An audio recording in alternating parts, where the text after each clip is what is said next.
Iliad by Homer.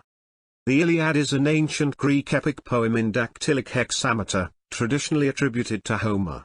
Set during the Trojan War, the 10-year siege of the city of Troy, Ilium, by a coalition of Greek states, it tells of the battles and events during the weeks of a quarrel between King Agamemnon and the warrior Achilles. Synopsis. After an invocation to the Muses, the story launches in medias res towards the end of the Trojan War between the Trojans and the besieging Greeks. Chryses, a Trojan priest of Apollo, offers the Greeks wealth for the return of his daughter Chryses, held captive of Agamemnon, the Greek leader. Although most of the Greek army is in favor of the offer, Agamemnon refuses. Chryses prays for Apollo's help, and Apollo causes a plague to afflict the Greek army. After 9 days of plague, Achilles, the leader of the Myrmidon contingent, calls an assembly to deal with the problem.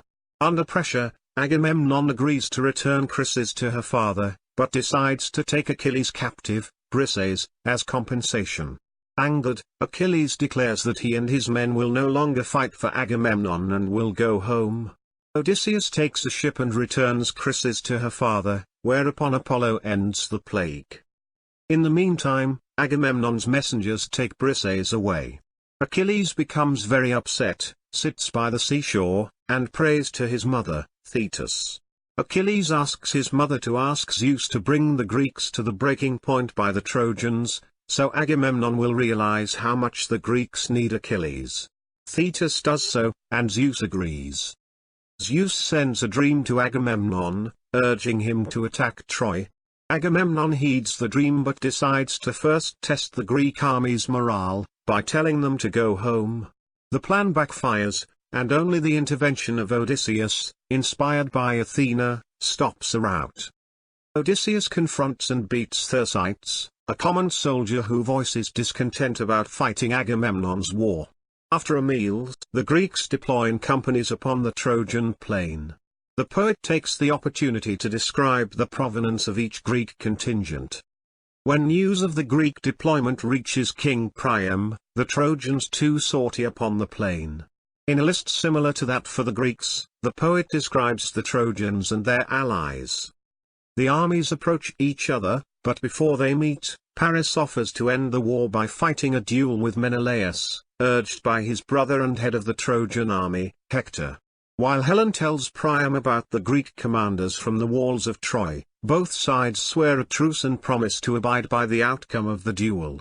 Paris is beaten, but Aphrodite rescues him and leads him to bed with Helen before Menelaus can kill him.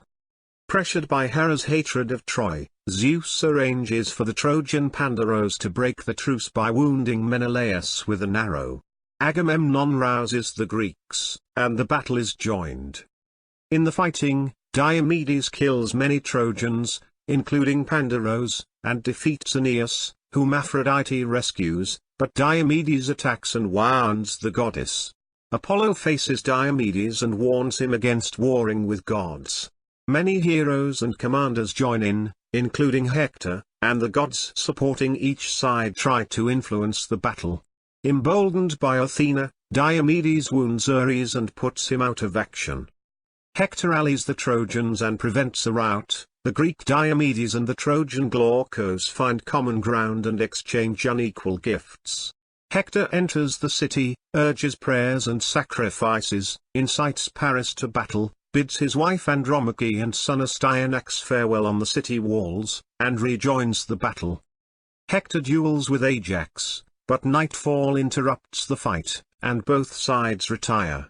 The Greeks agree to burn their dead, and build a wall to protect their ships and camp, while the Trojans quarrel about returning Helen. Paris offers to return the treasure he took and give further wealth as compensation, but not Helen, and the offer is refused. A day's truce is agreed for burning the dead, during which the Greeks also build their wall and a trench.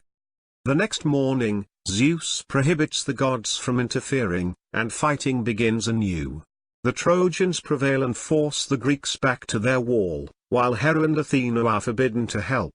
Night falls before the Trojans can assail the Greek wall. They camp in the field to attack at first light, and their watchfires light the plain like stars. Meanwhile, the Greeks are desperate. Agamemnon admits his error, and sends an embassy composed of Odysseus, Ajax, Phoenix, and 2 heralds to offer Briseis and extensive gifts to Achilles, who has been camped next to his ships throughout, if only he will return to the fighting. Achilles and his companion Patroclus receive the embassy well, but Achilles angrily refuses Agamemnon's offer and declares that he would only return to battle if the Trojans reached his ships and threatened them with fire. The embassy returns empty-handed. Later that night, Odysseus and Diomedes venture out to the Trojan lines, kill the Trojan Dolon, and wreak havoc in the camps of some Thracian allies of Troy's. In the morning, the fighting is fierce, and Agamemnon, Diomedes, and Odysseus are all wounded. Achilles sends Patroclus from his camp to inquire about the Greek casualties, and while there Patroclus is moved to pity by a speech of Nestor's. The Trojans attack the Greek wall on foot. Hector, ignoring an omen, leads the terrible fighting. The Greeks are overwhelmed and routed, the wall's gate is broken, and Hector charges in.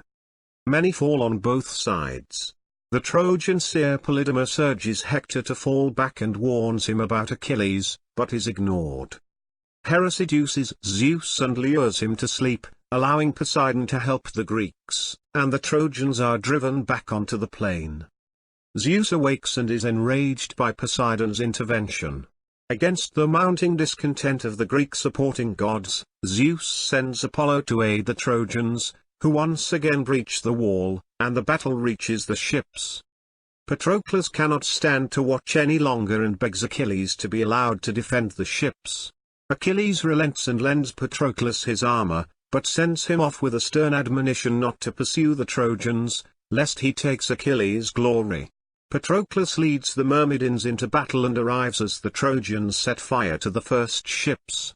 The Trojans are routed by the sudden onslaught, and Patroclus begins his assault by killing Zeus's son Sarpedon, a leading ally of the Trojans.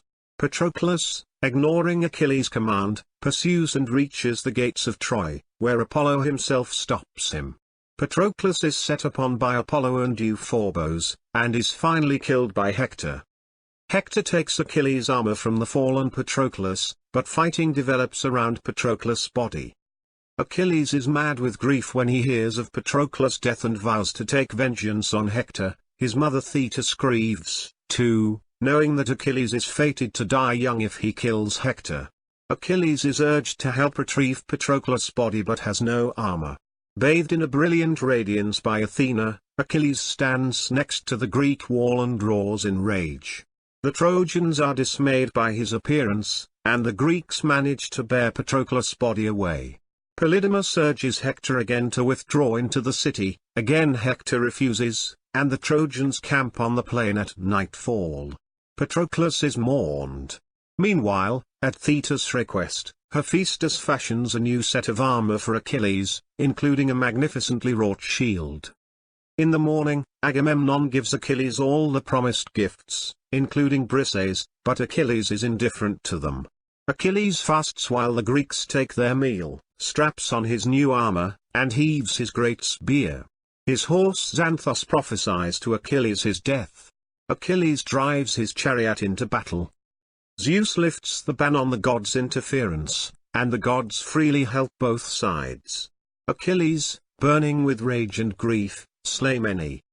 Driving the Trojans before him, Achilles cuts off half their number in the river Scamandros and proceeds to slaughter them, filling the river with the dead. The river, angry at the killing, confronts Achilles but is beaten back by Hephaestus' firestorm. The gods fight among themselves. The great gates of the city are opened to receive the fleeing Trojans, and Apollo leads Achilles away from the city by pretending to be a Trojan. When Apollo reveals himself to Achilles, the Trojans have retreated into the city, all except for Hector, who, having twice ignored the counsels of Polydamas, feels the shame of the rout and resolves to face Achilles, despite the pleas of his parents, Priam and Hecuba. When Achilles approaches, Hector's will fails him, and he is chased around the city by Achilles. Finally, Athena tricks him into stopping, and he turns to face his opponent. After a brief duel, Achilles stabs Hector through the neck. Before dying, Hector reminds Achilles that he, too, is fated to die in the war. Achilles takes Hector's body and dishonors it by dragging it behind his chariot. The ghost of Patroclus comes to Achilles in a dream, urging him to carry out his burial rites and to arrange for their bones to be entombed together. The Greeks hold a day of funeral games, and Achilles gives out the prizes. Dismayed by Achilles' continued abuse of Hector's body, Zeus decides that it must be returned to Priam. Led by Hermes, Priam takes a wagon out of Troy, across the plains, and into the Greek camp unnoticed. He clasps Achilles by the knees and begs for his son's body. Achilles is moved to tears, and the two lament their losses in the war. After a meal, Priam carries Hector's body back into Troy. Hector is buried, and the city mourns. Thank you.